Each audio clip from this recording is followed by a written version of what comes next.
Hi guys, welcome back to Prasanna சமையலறை. இன்றைக்கி நம்ம செய்ய போகிற ரெசிபி பார்த்திங்கன்னா தக்காளி குருமா. இதுக்கு தேவையான பொருட்கள் பார்த்திங்கன்னா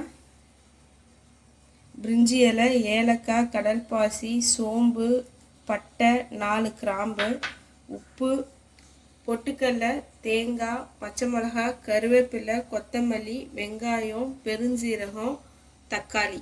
இதான் இதுக்கு தேவையான பொருட்கள். எண்ணெய். இப்போ வாங்க எப்படி செய்யறதுன்னு வீடியோக்குள்ளே போய் பார்க்கலாம். தண்ணி ஒரு 2 கிளாஸ் அளவுக்கு தண்ணி ஊற்றிக்கோங்க. இப்போ தண்ணி நல்லா சுட்டு வரும்போது தக்காளி 4 தக்காளி நான் சின்னதாக எடுத்திருக்கேன். 5 தக்காளி எடுத்திருக்கேன். இந்த 5 தக்காளியை போட்டு நல்லா வேக வச்சுருவோம். பெருசாக இருந்தால் 3 தக்காளி போதும். நான் சின்னதாக இருக்கனால நான் 5 தக்காளி எடுத்திருக்கேன். இந்த தக்காளி சுட தண்ணியில் போட்டு ஒரு 5 தக்காளி சுடு தண்ணியில் போட்டு மூடி போட்டு வேக வைங்க. ஒரு 5 நிமிஷம், 5 to 10 நிமிஷம் தக்காளி வேகட்டும். இந்த தோல்லாம் உறிஞ்சிட்டு வரும். இதை மூடி போட்டு ஒரு 10 நிமிஷம் வேக வச்சுக்கலாம். இப்போ தக்காளி நல்லா வெந்துடுச்சு. இந்த வெந்த தக்காளியை நல்லா ஆற வச்சு தேங்காய், பொட்டுக்கடலை, சோம்பு சேர்த்து அரைச்சிட்டு வந்துடுவோம்.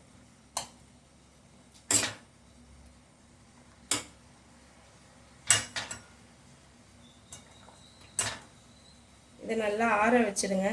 ஆற வச்சுட்டு இதுலேயே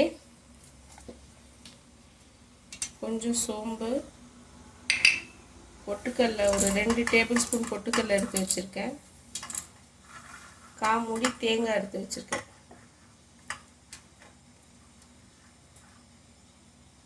இதெல்லாம் ஆறினோடனே நல்லா அரைச்சி எடுத்துகிட்டு வந்துக்கலாம்.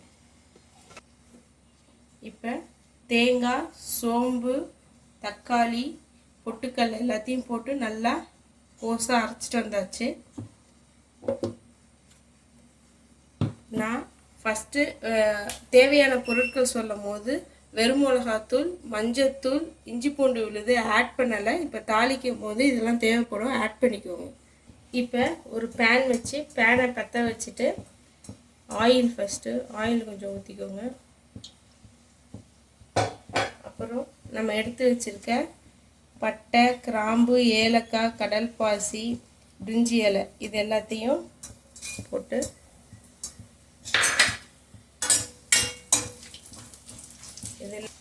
இது லைட்டாக ஃப்ரை ஆன உடனேயும் நம்ம அடுத்து பச்சை மிளகாய் 2 பச்சை மிளகாய் கீறி வச்சுருக்கேன், கருவேப்பிலை கொஞ்சம், வெங்காயம், பெரிய வெங்காயம் நான் பொடிசாக கட் பண்ணி வச்சுருக்கேன், அதையும் சேர்த்துக்கோங்க. நல்லா வதக்கிடுங்க. இது லைட்டாக வதங்கினோடனையும் ஒரு டேபிள் ஸ்பூன் இஞ்சி பூண்டு விழுது போட்டிருக்கேன், அதையும் போட்டு நல்லா வதக்கிக்கோங்க. இப்போ வெங்காயம் வதங்கிறதுக்கு கொஞ்சோண்டு உப்பு, இந்த குருமாவுக்கு தேவையான அளவு இப்பயே போட்டுருங்க. கொஞ்சம் மஞ்சத்தூள், 1/4 டேபிள் ஸ்பூன் மஞ்சத்தூள் எடுத்து வச்சுருக்கேன். 1 டேபிள் ஸ்பூன் வெறும் மிளகாத்தூள். ஏன்னா பச்சை மிளகாவும் போட்டிருக்கோம். வெறும் மிளகாத்தூள் 1 டேபிள் ஸ்பூன் போடுங்க, போதும். காரம் அதிகமாகிட போதும். இப்போ வெங்காயம், பச்சை மிளகாய், கருவேப்பிலை எல்லாம் இஞ்சி பூண்டு போட்டதெல்லாம் நல்லா வதங்கிடுச்சு. இப்போ இதில் நம்ம தேங்காய், சோம்பு எல்லாம் சேர்த்து அரைச்சி வச்சுருந்தோம் பார்த்தீங்களா, அந்த பேஸ்ட்டை போட்டு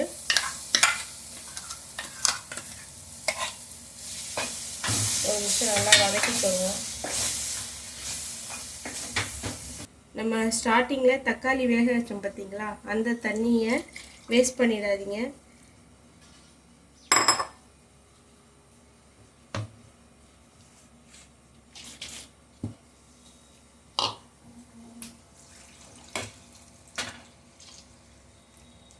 இப்போ அந்த தண்ணியை மிக்சியை அலசி இதில் ஆட் பண்ணியாச்சு. இந்த குருமாவுக்கு தேவையான அளவுக்கு தண்ணி இப்போ ஊற்றிடுங்க. ஊற்றிட்டு உப்பு கரெக்டாக இருக்கான்னு பாருங்கள். உப்பு இல்லைன்னா இந்த டைத்தில் ஆட் பண்ணிக்கணும். இந்த குருமாவுக்கு தேவையான அளவுக்கு தண்ணி ஊற்றியாச்சு. உப்பும் பார்த்தாச்சு, கரெக்டாக இருக்குது. இதை மூடி போட்டு ஒரு 10 நிமிஷம் நல்லா கொதிக்கட்டும். இப்போ இந்த குருமா நல்லா கொதிச்சிருச்சு.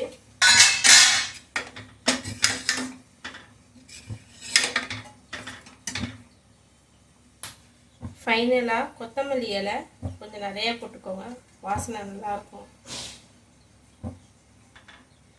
கொத்தமல்லி இலை போட்டு ஒரு 1 நிமிஷம் கொதிச்சா போதும். இப்போ எம்மியான தக்காளி குருமா ரெடி ஆயிடுச்சு. இந்த தக்காளி குருமா வந்து இட்லி, தோசை, இடியாப்பம், ஆப்பம் இதுக்கு எல்லாத்துக்குமே சூப்பராக இருக்கும். அந்த புளிப்பு டேஸ்ட்டு, இஞ்சி பூண்டு வாசனையோட நல்லா அந்த கறி குருமாவுக்கு ஈக்குவலாக இருக்கும். நீங்கள் உங்கள் வீட்டில் செஞ்சு பார்த்துட்டு எனக்கு லைக் பண்ணுங்கள், ஷேர் பண்ணுங்கள், சப்ஸ்கிரைப் பண்ணுங்கள், பெல் ஐக்கானை கிளிக் பண்ணுங்கள். அப்போ தான் நான் போடுற வீடியோ உங்களுக்கு உடனுக்குடனே வரும். இப்போ இந்த தக்காளி குருமாவை நான் கருப்பு கவுனி இட்லியோட சர்வ் பண்ண போகிறேன். Thank you friends, thank you for watching.